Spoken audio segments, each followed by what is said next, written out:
Daniel Ocean, or Danny, is a criminal who has committed various cases of fraud and robbery thanks to the stress after his wife left him. After serving 4 years in the New Jersey prison and having behaved quite well there, Danny finally got his parole status. Right after being released, Danny went to meet his old colleague, Frank, who worked under the pseudonym Ryman in a casino.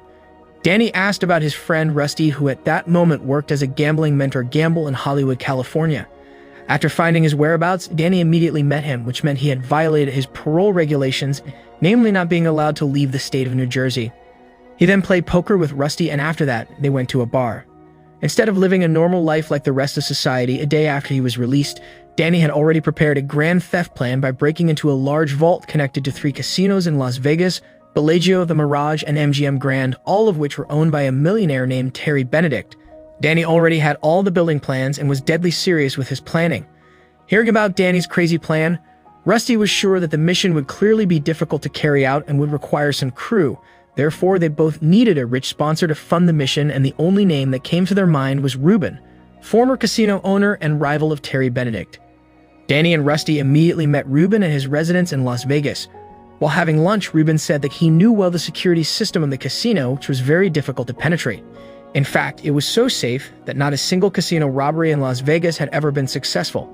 Ruben laughed at the plan because even if they managed to escape from the casino, there was still a desert around Las Vegas, and surely sooner or later the police would arrest them. Hearing that, Danny and Rusty left, knowing Ruben was not interested in helping them. But when Ruben found out that the targets of the robbery were 3 casinos owned by Terry Benedict, he immediately changed his mind and wanted to sponsor it. Apart from that, seeing the strong security of the casino, especially Terry Benedict's, Ruben suggested that Danny and Rusty should remain behind the shadow and recruit a very reliable crew for the plan. To carry out this crazy plan, Danny and Rusty agreed to recruit 8 people as a member. The first are 2 infamous fraudsters, namely Frank, who worked in the casino at the beginning of the film, and an older man named Saul Bloom, a gambling expert who had retired from the world of crime. Next, there were Virgil and Turk, 2 Moloid brothers who were in charge of their transportation during the mission, Bash, who was an explosives expert, Dell, an electrical and aid expert, Yen, an acrobat, and a skilled pickpocket named Linus, who was also the son of a former FBI agent. All the members recruited were 8 people, and with Danny, Rusty, and Ruben, the total team for this robbery was 11 people. They all finally gathered at Ruben's residence in Las Vegas. Danny and Rusty immediately explained the situation of the casino, which was going to be robbed. The safe was 61 meters underground, keeping all the money from the casinos above it, which were the MGM Grand, Mirage, and Bellagio, where the safe was located. The 3 casinos were located close to each other and had super tight security second to a nuclear missile silo. First, the selected crew must enter the money exchange room at Bellagio and pass through a door whose code was changed every 12 hours. After that, they must go down using the elevator, which could only be activated by fingerprints and voice confirmation from Bellagio security. In addition, there were motion detectors inside the elevator, so they couldn't enter it at all. After they managed to get down to the floor of the safe, they had to shoot 2 security guards armed with fuses, and only then they could open the most complicated money safe ever made by humans. The good news was that according to Danny and Rusty's observations, the safe would be in full condition in the next week, with an estimated total of $160 million, which would later be divided equally among the 11 members of the robbery. Saul then asked how they could get out of there with $160 million. Danny calmly said that they had planned the whole thing. The preparation for the robbery mission began with their first task, namely scouting the daily situation in the 3 casinos. Starting from the schedule of the dealers to the details of the security guard on duty, as well as the quickest route to escape from there. The scouting was carried out by the Moloid brothers Linus and Frank, who at that time was still working as a dealer at Bellagio. The second phase was for Bash to prepare the tools to turn off the electricity network throughout Las Vegas on the day of the robbery. The third phase was Dell's part, who will tap all CCTV cameras by entering the server room secretly using the casino security guard's access card, which was acquired from a prostitute who had been paid to steal it from one of the guards. So that Dell could do his job, the Moloid brothers would distract the security guard at the door and cover one of the CCTVs in the casino using a balloon. Unfortunately, after Dell finished his job to overtake all the CCTV systems, the map he had drawn in his hand was wiped when he wiped his sweat. Dell almost couldn't find the exit, and one of the securities approached him, who turned out just to return something he dropped. The fourth phase was to make a replica of the safe for simulations, while the fifth phase was Linus' part to get the door code from the only person who had it, the owner himself, Terry Benedict. For the sixth phase, Frank would use his negotiating skills to buy an operational car at a cheap price for the mission. Saul then disguised as Lyman Zerga, a European businessman who came with his two bodyguards, Turk and Virgil, to play at the casino. Meanwhile, according to Linus' observations so far, Terry Benedict would arrive at Bellagio every day at exactly 2 p.m. with the same car and driver. He knew all the names of the valet officers at the front. He then worked in his office upstairs until 7. Then before leaving, he chatted for 3 minutes with the casino manager and greeted the big players. He could speak Spanish, German, Italian, and was still learning Japanese. At exactly 8:30, his assistant would give him a black map containing that day's casino receipts along with an envelope containing the security code, just 2 minutes after it was changed. Besides his discipline, he was known to not hesitate to punish people who dared to steal from him. Apart from that, Terry also had a girlfriend, a museum curator named Tess. If they had an argument, Tess would go home first from the museum, which was on the top floor. Linus confessed that he was amazed by her beauty, different from Rusty, who was surprised to see Tess because it turned out that she was Danny's ex-wife. Rusty immediately told Danny about Tess. It turned out that this series of robbery plans was not carried out by Danny solely because of money, but also because he wanted to take his ex-wife back. Rusty said that he wouldn't be able to get both and had to choose either the money or Tess. However, as a professional robber, Danny had planned everything. At Bellagio, the manager told Terry about Lyman or Saul, who had just come to gamble there a few days ago and had reason to become the top 3 players there. Then, after the game was finished, Saul asked Terry for a safer safe than the one provided by the casino to store his very valuable black suitcase. Meanwhile, at a restaurant not far from there, Danny met Tess, who was about to have dinner with Terry. Tess was shocked to see Danny, who was out of prison, and was afraid that Terry would catch them both, but Danny remained calm.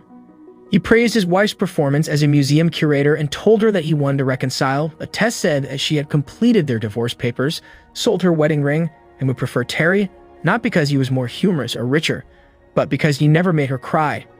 She was tired of running away from the police who kept interrogating her when Danny was caught because of the robbery case. Danny said that it was okay for her to have a new relationship with a new man, but not with Terry.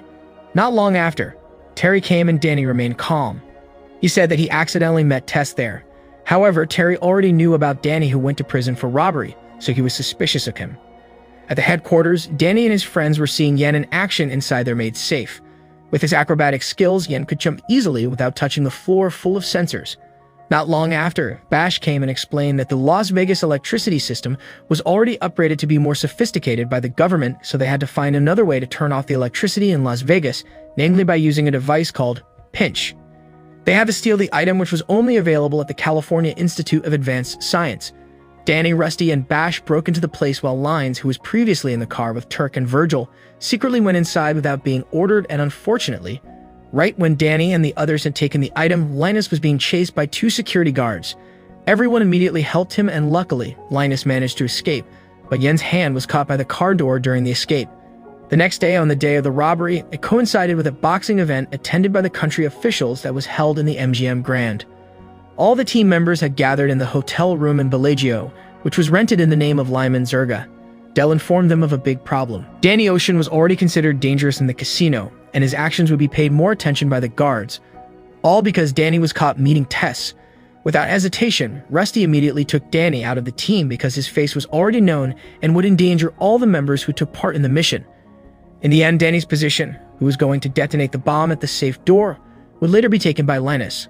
Rusty had to train Linus first so that he could enter Bellagio without being suspected, starting from walking with a trusting look, his posture not being clumsy, and some other things, but before Rusty could finish everything, he was called by Dell.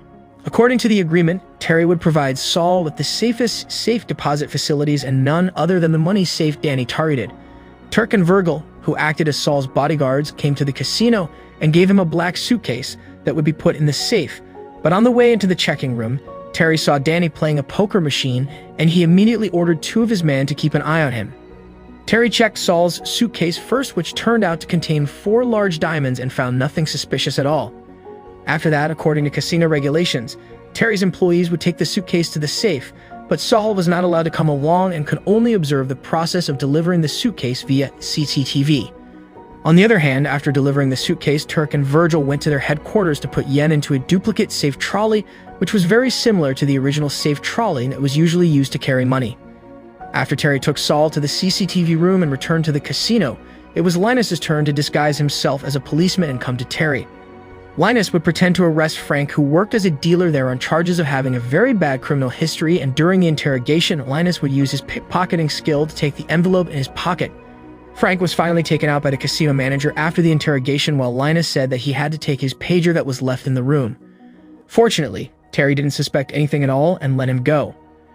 He then immediately carried out his job to reach the safe.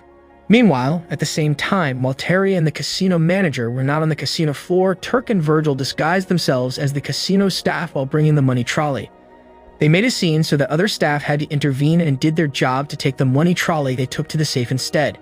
With that, they didn't need to enter the elevator and Yen could freely take his way to the safe. Meanwhile, Danny, who saw Tess, immediately followed her to the restaurant just to say goodbye and kiss her cheek for the last time.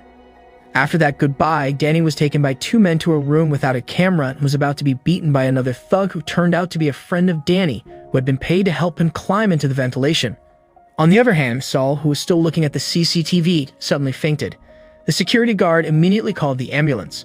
At the same time, Dell took over the CCTV inside the elevator where Linus was so that he wouldn't get caught.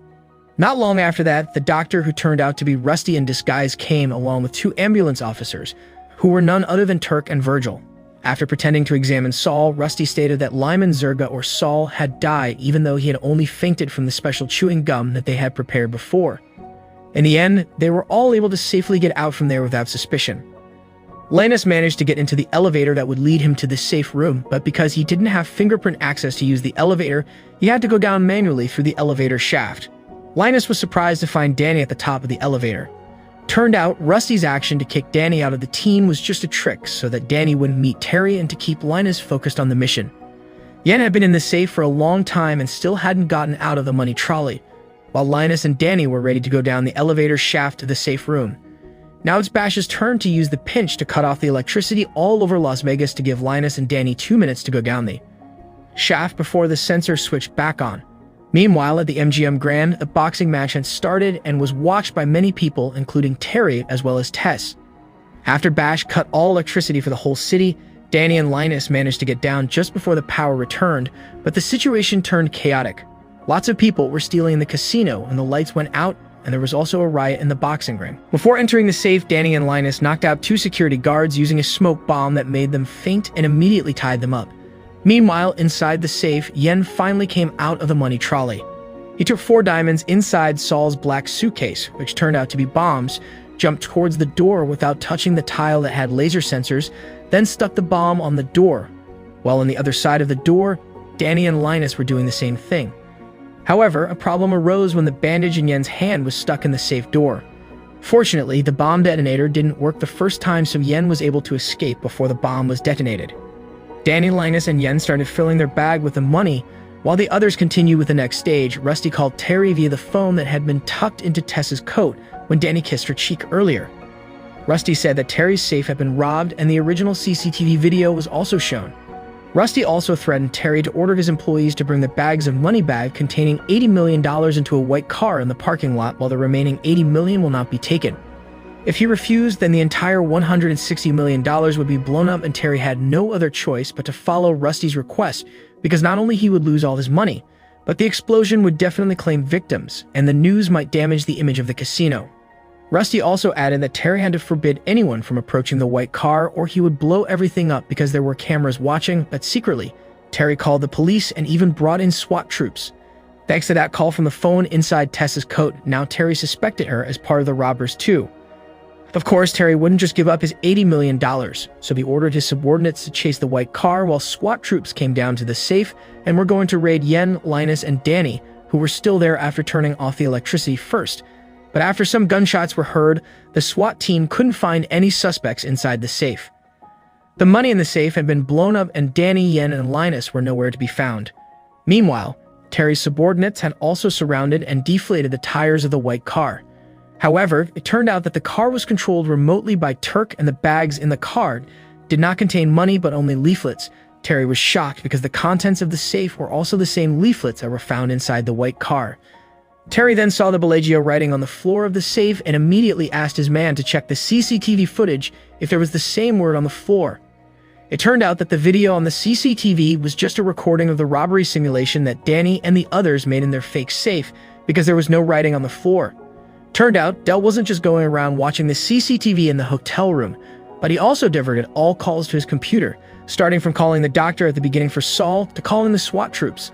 All that was answered by Dell.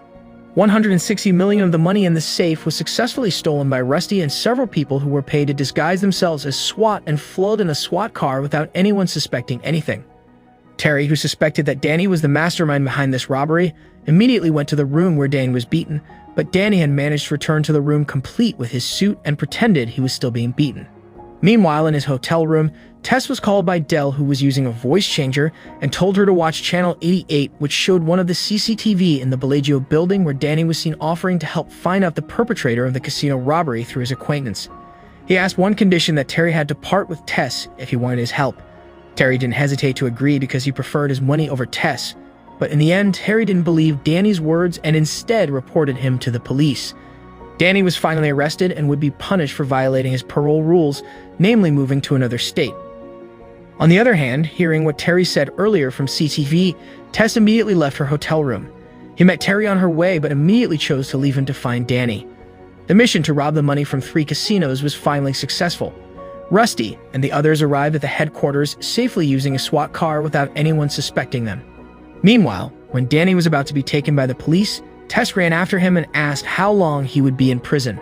After everything that happened, Danny Ocean, who had just come out of prison, had succeeded in realizing his super crazy plan, namely robbing a safe with super tight security, with a total of $160 million in it, and at the same time getting his lover back, not with money or status, but by proving that he was the only one who sincerely loved Tess. 3 to 6 months later, Danny was finally free from prison and was picked up by Rusty and Tess. After almost 5 years apart, Danny finally reconciled with Tess. On the other hand, 2 thugs ordered by Terry were seen following them. Years have passed since the robbery in Bellagio. In Rome, Italy, one night in 2000, Rusty went home and greeted his girlfriend, Isabel, a Europol agent. She told him about the evidence that her team found that day regarding the Bulgari theft case, from shoe prints to strands of hair, which would soon lead the case to the perpetrator. Hearing Isabel's story, Rusty immediately went to the bathroom and checked his shoes. He told his girlfriend to just continue sleeping because he wanted to take a shower. Without Isabel knowing it, it was her boyfriend, who was the perpetrator she was looking for. Rusty ran away from the bathroom window, knowing Isabel would soon find out the real deal. In 2004, in the city of East Haven, Connecticut, America, Danny Ocean bought a house and lived with Tess using the pseudonyms Mr. and Mrs. Diaz, and claimed to be a retired high school basketball teacher so that their presence would not be suspected by the police and local residents. But one afternoon, the thing that they were both afraid finally happened. Tess was alone at home when suddenly Terry and 2 of his bodyguards showed up. Tess, who was on the phone with Danny, was shocked when she saw Terry and immediately gave a signal to her husband. Upon finding out Danny, who was going to buy jewelry for their 3rd wedding anniversary gift, immediately rushed back home. Meanwhile, at home, Terry came to collect all the money that had been robbed from him, including interest for 3 years from the day of the theft, and only gave a repayment deadline of 2 weeks, or they would be imprisoned or killed, even though the losses from the 3 casinos had been reimbursed by insurance. Before leaving, Terry said that he wasn't the only one looking for Ocean's 11 in this world, which means Danny and his 10 accomplices were also being targeted by other people. After that, Terry gave a direct warning by meeting each member of Ocean's 11 one by one, starting from the Malloy brothers, Yen, Frank, Bash, Linus, Saul, Dell, Ruben, and Rusty. With 13 days remaining, all members of Ocean's 11 finally gathered again in a warehouse after their robbery mission 3 years ago. When calculating the total stolen money plus 3 years interest, each of them was charged $19 million, and if subtracted from the money they still had in their storage, the total shortfall that must be prepared was $97 million. They would end up on another theft mission to solve the problem, which of course decided not to do in America because it was too risky, and they would potentially get caught by the police. Rusty confidently suggested that the next operation would be held in Amsterdam, the capital of the Netherlands. Without wasting more time, they immediately boarded a plane that afternoon. On the other hand, Saul decided to resign from the team, knowing he was too old for another mission. Fortunately, all the members understood the situation and Ruben was willing to pay Saul's share. Besides all that, they were very sure someone out there had leaked their identities to Terry Benedict. Arriving in the Netherlands, Rusty took his time to spy on his ex-girlfriend Isabel, whom he just left 3.5 years ago. There were only 11 days left before the deadline.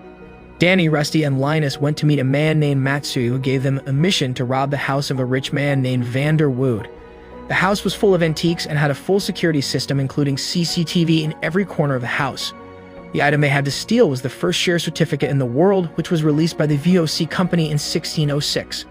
Unfortunately, the profit from this mission was only 2.5 million euros, which if exchanged for dollars was only around $3 million, which means they still needed to find another $94 million.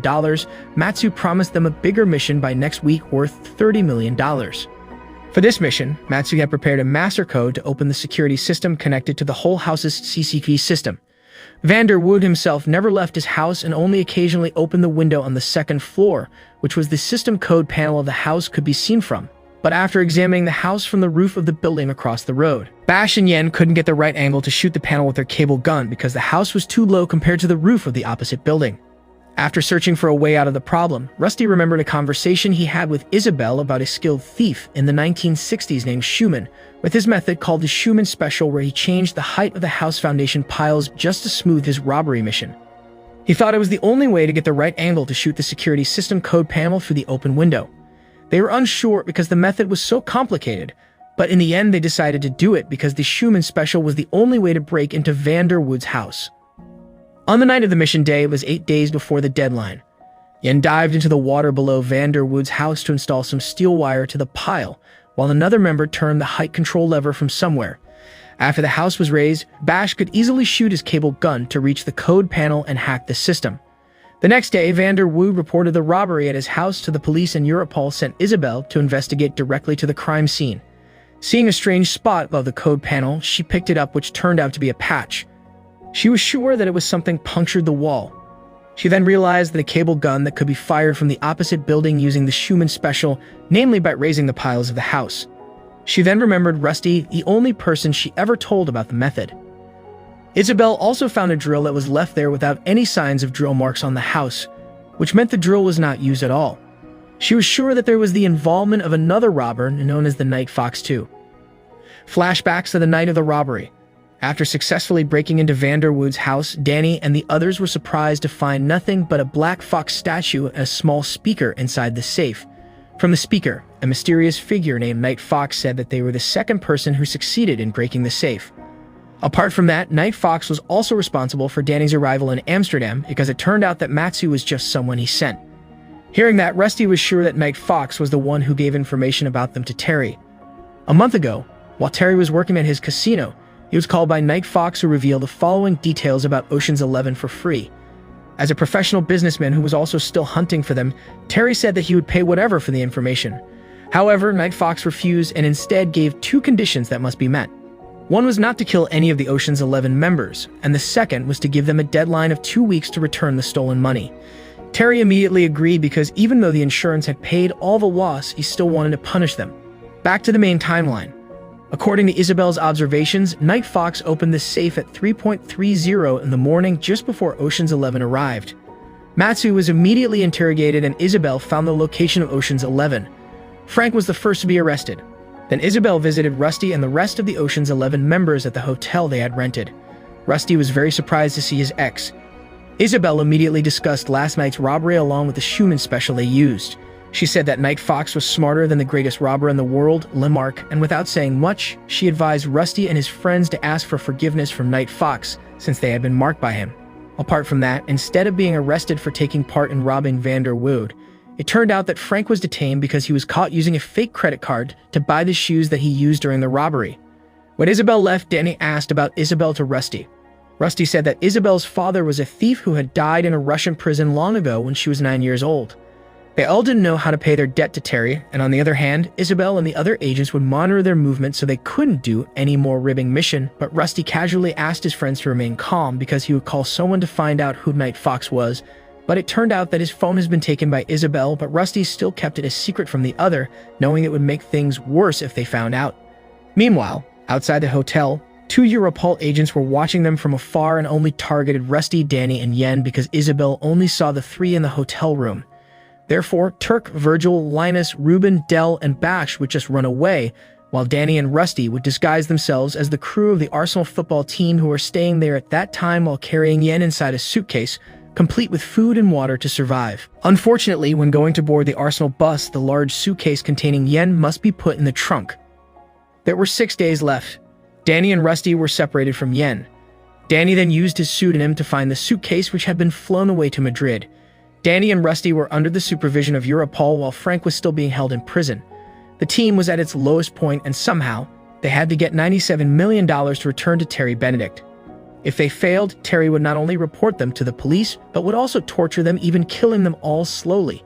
Meanwhile, in another place, Saul had a bad feeling about his friends. Somehow, Danny had pocketed the identity of Mike Fox, namely a super-rich, twisted man from France who lived in a mansion in Lake Como. His real name is Francois Touler. His robbing skills were not just a figment since he was trained directly by Limark, the greatest robber in the world. He was infamous for a lot of big robbery cases. In the second week, exactly 5 days before the deadline, Danny and the others met Francois at his residence and stole several of his paintings as a form of bluff. Francois responded casually and then told Danny the reason why he revealed their identity to Terry Benedict. A month ago, when he was meeting his mentor, Limark, in Portugal, the senior robber was chatting with an American businessman. According to Francois, the businessman was the one who advised Danny to rob Terry Benedict's casino. He praised their epic robbery and called them the best robber in the world. Francois was irritated knowing Limark agreed with the man's statement. Francois then asked Limark whether Danny was better than him, but his mentor couldn't answer it. That response was the thing that led him to reveal the identity of Ocean's 11 to Terry and gave them the challenge to rob the same target in order to find out who was better. Danny seemed indifferent to respond because Francois had leaked his and his friends' identities. Apart from that, he also endangered their lives, but before Danny left, Francois promised to pay all the money that Ocean's 11 owed to Terry Benedict if they could win his challenge to steal a Fabergé coronation egg in Paris. Danny finally accepted the challenge. Francois told Danny that Fabergé egg would be brought from Paris to Rome in a very tight guard. Usually there were one or more decoys delivered at the same time, and sometimes the museum would display the decoys without anyone knowing. Before the exhibit, Danny only had 48 hours to steal it. When Isabel was busy checking Rusty's phone in her office, Rusty's acquaintance suddenly called. It was Roman. He informed that he would charge double the price for a property he made that had been requested by Rusty. Isabel finally found out that Danny and his friends were planning to commit another robbery, but she didn't know what they were after this time. There were only 4 days left before the deadline. After tracing Rusty and seeing the banner for the Fabergé egg exhibition, Isabel was convinced that the luxury egg was not only a target for Rusty and his colleagues, but also a bone of contention for another robber, namely the Night Fox, who wanted to prove that he was better than Danny. Isabel immediately called her superior and asked him to sign Form 1077 or approval for the assistance of a special Europol team, including the armed forces, to secretly monitor the Fabergé egg and arrest Danny and his friends as well as the Night Fox. Unfortunately, her request was simply rejected because she did not have strong enough evidence to convince her superior. Danny and his friends flew to Rome because Fabergé eggs would be exhibited at the National Gallery in Rome. Everyone went there except for Frank, who was still being held in Amsterdam while the suitcase containing yen had been delivered from Madrid to Danny's hotel room in Rome. They finally gathered in an unused building to discuss their plan to steal a Fabergé egg, which inevitably had to be carried out during the day because the laser security system that would be activated at night in the main hall leading to the jewelry was impossible to pass. After the plan was completed, Danny, Yen, and Rusty could not take part in the action at the museum because their faces were already recognized by Isabel. Not long after, Roman came with the property that Rusty had ordered, namely a device that could show a 3D hologram of the Fabergé egg exactly like the original. Roman also mentioned the woman who answered him on the phone. Hearing that, Danny and his friends immediately understood that what Roman meant was Isabel, and that it meant that the mission could have been uncovered. Meanwhile, in another place, Isabel was called by her assistant, who received a report from a rich man who had lost 4 paintings in his luxury house in Lake Como. It was clear that the man's real identity was Francois. That night, Rusty sneaked into Isabel's house and met her, who had just come home. He was there to ask for his cell phone back, but Isabel clearly refused. They had a small talk discussing the competition between Ocean's 11 and the Night Fox who had robbed the Fabergé egg. Apart from that, Isabel also said that she already knew that the perpetrator of the Bulgari robbery at the beginning of the film was Rusty, and after that, Isabel kicked him out because she had a meeting about her latest case, the 4 paintings robbery case. After Rusty left, Isabel decided to falsify her superior's signature on Form 1077 so that the Fabergé egg raid case could be assisted by Europol's special team. Even though the plan had been leaked to Isabel, Danny and his friends didn't back down and continued carrying out the mission to rob the Fabergé egg at the National Gallery. That night, Linus and Bash were practicing their action during the mission while Isabel met Francois, who explained about the theft of paintings at his mansion. He provided CCTV footage of the house on the day of the theft. From the video, Isabel found two other members of Ocean's 11, namely Del and Virgil. They were immediately put on the wanted list. On the other hand, thanks to falsifying the signature on Form 1077, Isabel received Europol's assistance to raid Danny and the others. She provided extra security for the Fabergé egg, including extra guards and security cameras. On the day of the robbery, when the deadline to return their debt to Terry was only 2 days left, all members of Ocean's 11 minus Frank were immediately arrested by the police on Isabel's orders, but fortunately, Turk managed to escape while Bash and Linus immediately secured themselves because their faces and identities were not yet known to Isabel. Meanwhile, it was shown that Francois had been spying on Ocean's 11's movements and plans from the CCTV installed in their headquarters. Turk, Linus, and Bash immediately returned to headquarters and discussed their next plan to steal the Fabergé egg. They were the only ones left from the team. The deadline to pay their debt was in 2 days, so the robbery must be carried out. Bash and Turk agreed to Linus' idea to call Tess to take part in the mission by disguising herself as a famous actress, Julia Roberts, while Turk, Bash, and Linus would act as her bodyguards so they could get closer to the egg. On the other hand, the scene showed a backpack at the Ocean's 11's headquarters.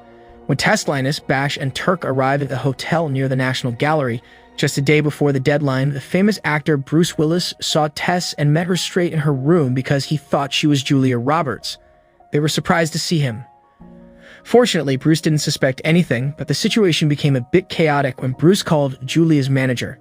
Tess immediately took the phone saying that she wanted to talk to her manager, and it turned out that the one who picked up was Julia Roberts herself. Luckily, Bruce hadn't heard anything while Tess tried to remain calm to make sure nothing suspicious. Not long after that, Saul came to help with the robbery. He claimed to be Julia's personal doctor. Saul forbade Bruce from using his phone again, saying the signal could endanger Julia's pregnancy. It was all done so that Bruce wouldn't call Julia again. After that, they all went to the National Gallery while Isabel watched their movements from her room. Then, when Tess, Bruce, and the museum manager took a photo with the Fabergé egg, Turk, Linus, Saul, and Bash made a signal to start the action. Tess pretended to faint, then Linus got the opportunity to exchange the Fabergé egg for a hologram and put it in the suitcase brought by Turk. But unfortunately, this incident was seen clearly by Isabel, who asked the guards to close all the museum exits. Saul and the others were about to take Tess to the car, but suddenly, Isabel came with a group of police who immediately arrested them all. With this, the robbery failed miserably because the entire crew of Ocean's 11, which could now be called Ocean's 12, including Tess, were caught, but suddenly, an FBI agent named Molly Starr came to see Isabel and told her to return to Amsterdam according to orders from her superior because she was caught falsifying the Form 1077. After that, Molly released all members of Ocean's 12. Turned out, Molly was Linus's biological mother. Inside the car, Linus was shocked because all this time his mother and father knew what he was doing. Meanwhile, Tess got angry at Danny, who didn't explain the mission in Amsterdam and made her go to prison. On the other hand, Isabel, who was on her way to the airport, chose to follow Rusty's car, which led them to the airport. Turned out, Rusty was about to fly somewhere. Rusty then said that Isabel's biological father, who she said had died a long time ago in prison, was actually still alive. Finally, Isabel wanted to go with Rusty to meet her father and return Rusty's phone. On the plane, the scene once again showed a backpack. The only person who was left behind in Amsterdam was Frank. He was finally freed by the guy who pretended to beat up Danny in the first film. He acted as Frank's lawyer. In another place, Francois arrived at his house and brought the original Fabergé egg, which he managed to steal without anyone knowing. But he was shocked when he found out that Danny and Tess were waiting for him there. Danny asked him to explain how he stole the Fabergé egg and promised to call him the greatest robber in the world. Francois then explained that he stole it directly from the building at night and bypassed the laser sensors very skillfully. After that, Danny and Tess asked for Terry Benedict's settlement money according to Francois' promise because, in fact, he had lost. Francois was confused because it was clear that he was the one who had succeeded in taking the Fabergé egg, while Danny and his friends had failed and were caught by the police. This was where Danny explained what really happened. Before stealing Francois' painting in his mansion, Danny and Rusty met Lemarque at his house. Turned out, Rusty knew him personally and even knew his house address, but he kept it a secret. They both explained about the Black Fox statue that was found when stealing the Van der Wood's safe. Then, Lemarque revealed everything about Francois, from his identity as the Night Fox to his motive for leaking details about Ocean's 11 members to Terry Benedict. After that, Lemarque ordered Rusty to accept Francois' challenge and pretended to be arranging a plan to steal the Fabergé egg. Lemarque then gave him the location of the real Fabergé egg that was taken using a backpack from Paris Nord Station to Roma by a courier in disguise. Shortly after returning from Lamarck's residence, Ocean's 11 immediately planned to steal a Fabergé egg. Linus entered the train and sat right behind the Fabergé egg courier, carrying a backpack that was exactly the same as the one carried by the courier. Meanwhile, Turk, Danny, and Bash pretended to argue and fight right next to the courier. And that was when Linus switched his backpack containing the fake Fabergé egg with a bag containing the real Fabergé egg. The courier and his two bodyguards didn't suspect anything at all because the bag was exactly the same. After Danny finished explaining everything, Francois finally admitted defeat and was willing to pay Terry Benedict's money according to the agreement. Even though Mike Fox had better skills, it was his own ego that destroyed him, costing him hundreds of millions of dollars, while Ocean's 11, especially Danny and Rusty, knew that their abilities couldn't compete with Francois. In the end, went to meet Lamarck to ask for his help. In another place, Rusty, who still had the bag containing the real Fabergé egg, invited Isabelle to meet her father, who was none other than Lamarck. After years of thinking that her father had died in prison, Isabelle, who really missed him, immediately hugged him. After receiving the money from Francois, Ruben met Terry in person at the casino and gave a check according to the nominal value of the stolen money plus interest for 3 years, which totaled $198 million. Apart from that, Ruben also promised that they would never rob Terry Benedict again. However, all the conversations were heard clearly by Francois, who was disguised as a janitor at Terry's casino and was present in the same room. The problem with Terry Benedict was finally resolved, and Ocean's 11 didn't spend a penny to return Terry's money at all. After everything was over, they, along with Tess and Isabelle, gathered at a casino and had dinner together while celebrating their success. One night in the city of Valencia, California, years after the robbery of the infamous Fabergé egg, Rusty was robbing a convenience store when suddenly his erstwhile crime partner Danny Ocean called him, informing him that their friend Ruben was in critical condition at the hospital. All crew immediately visited him and was told by the doctor that Ruben had suffered a severe heart stroke, and to be able to recover, he needed all the support he could have.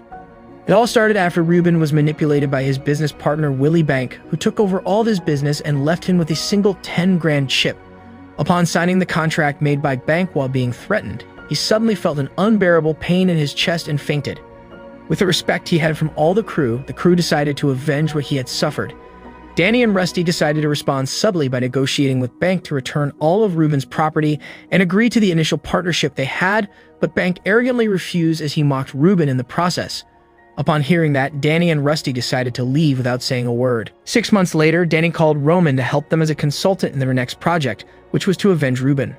Before discussing his plan, Danny explained that Bank's casino and hotel was built on the land owned by Ruben.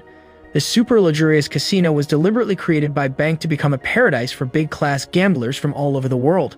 Bank was very optimistic that his new casino could win the 5 Diamonds Award given by AAA, an organization that usually rates hotels, restaurants, and casinos. Despite having 4 hotels with the 5 Diamonds Award, his ego led him to trick Ruben into winning the same award again. In his new casino, Bank had prepared many luxurious details, starting from the chefs brought from the highest-star restaurants to the cutlery made of gold. He also designed luxury suites where big-time gamblers stay. All of that was for the sake of winning the award. Behind it all, according to Danny, Bank's biggest strength and weakness lies in his ego. He would get rid of anything that was not on par with his standard. He ordered his assistant, Abigail Sponder, to organize the staff, especially the ladies who worked on the casino floor. She often fired some of them at will just because their physical appearance didn't meet the standards she had set.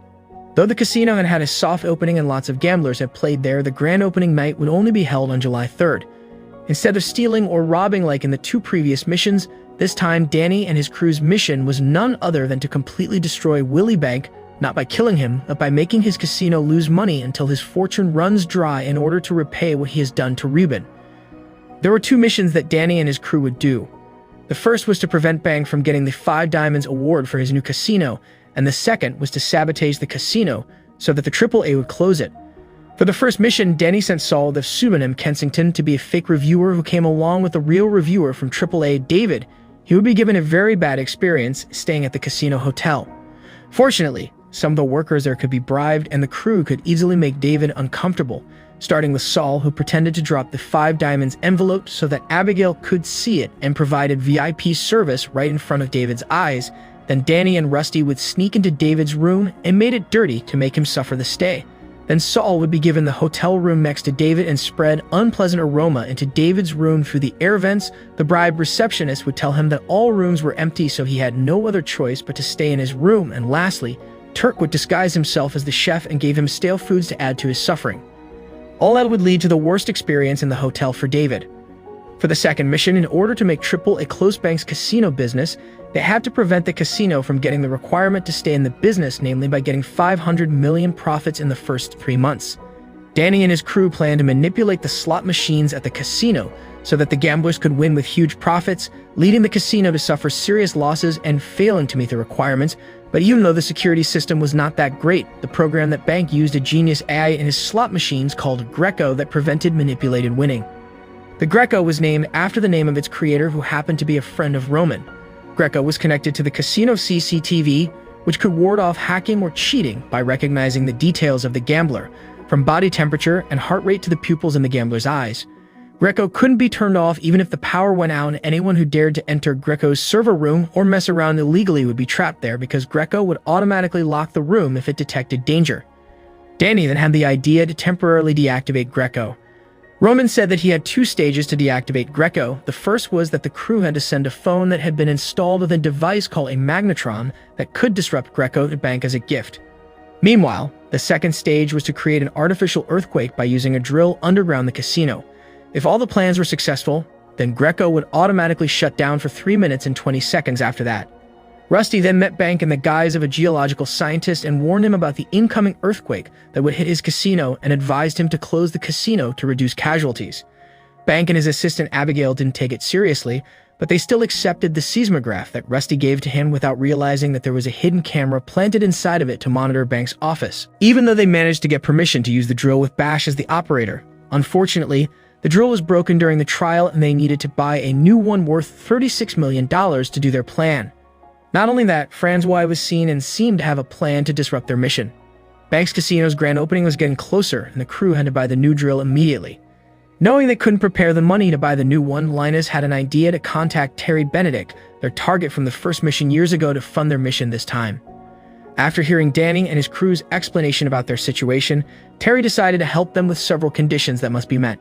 First, all the profit they got from the mission must be given to him to pay for the money he gave to them, and second, since Terry held a grudge against Terry, he wanted them to steal all of Bank's 5 Diamonds awards that he put on the top floor of his worth of $250 million, but all of it would be given to the crew since he just wanted Bank to suffer a lot for making a competition with him.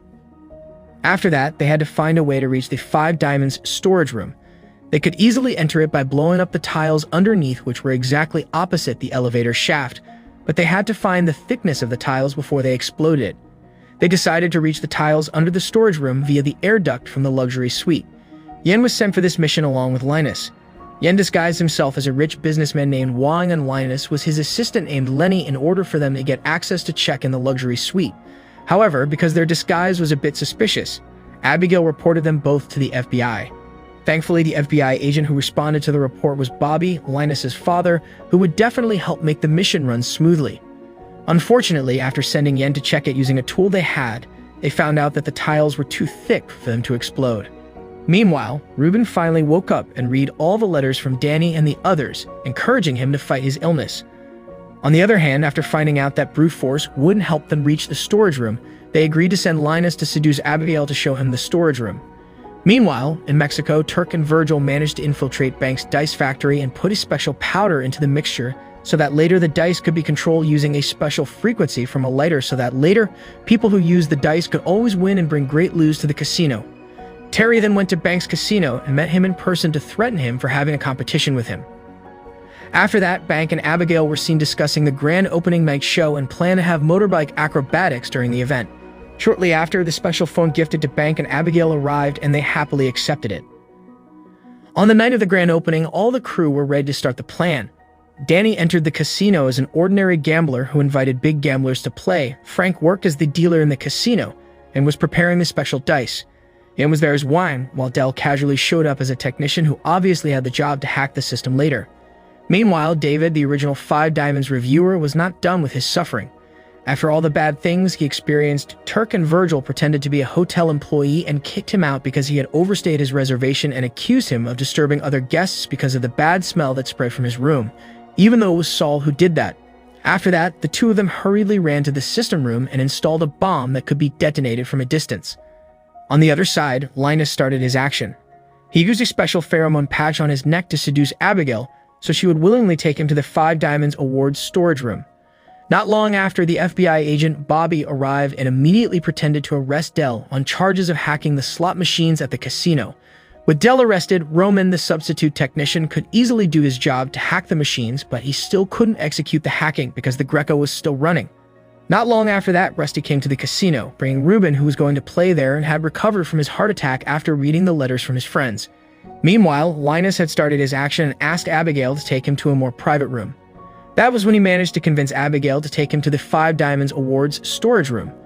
Upon entering the room, he immediately installed several explosives without Abigail realizing it while Terry was monitoring him from his room. Meanwhile, at the FBI office, another agent who didn't know about Bobby's plan had actually pocketed the identities of all members of Danny Ocean's crews through fingerprints on the slot machines that had been hacked by Dell and sent it directly to Bank's computer.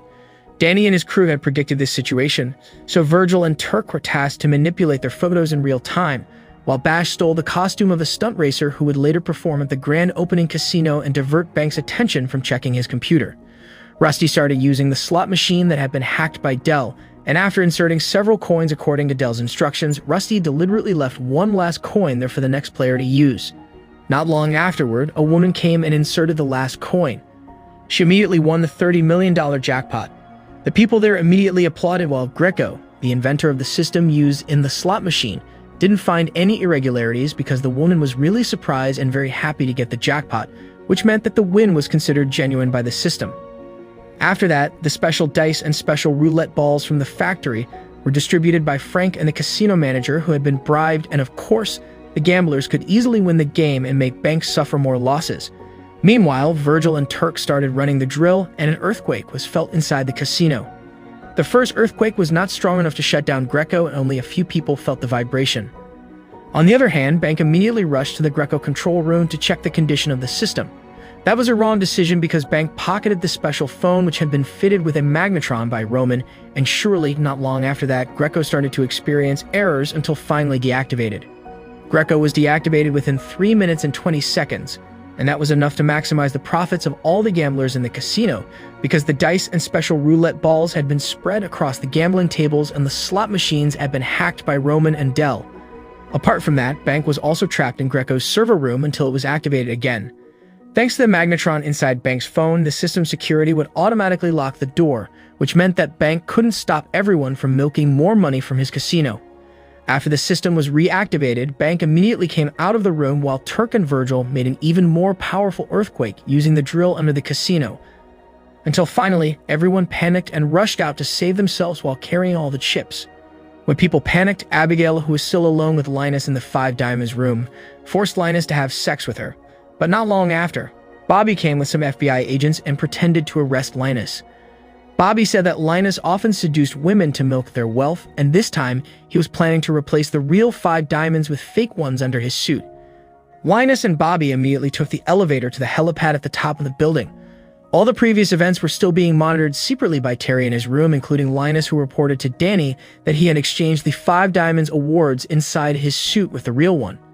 Upon hearing that, Terry, who apparently had plotted an evil plan with Francois, immediately ordered him to take the 5 diamonds awards from Linus, just before Bash came to pick them up in his helicopter. Francois immediately held Linus at gunpoint and forced him to hand over his suit.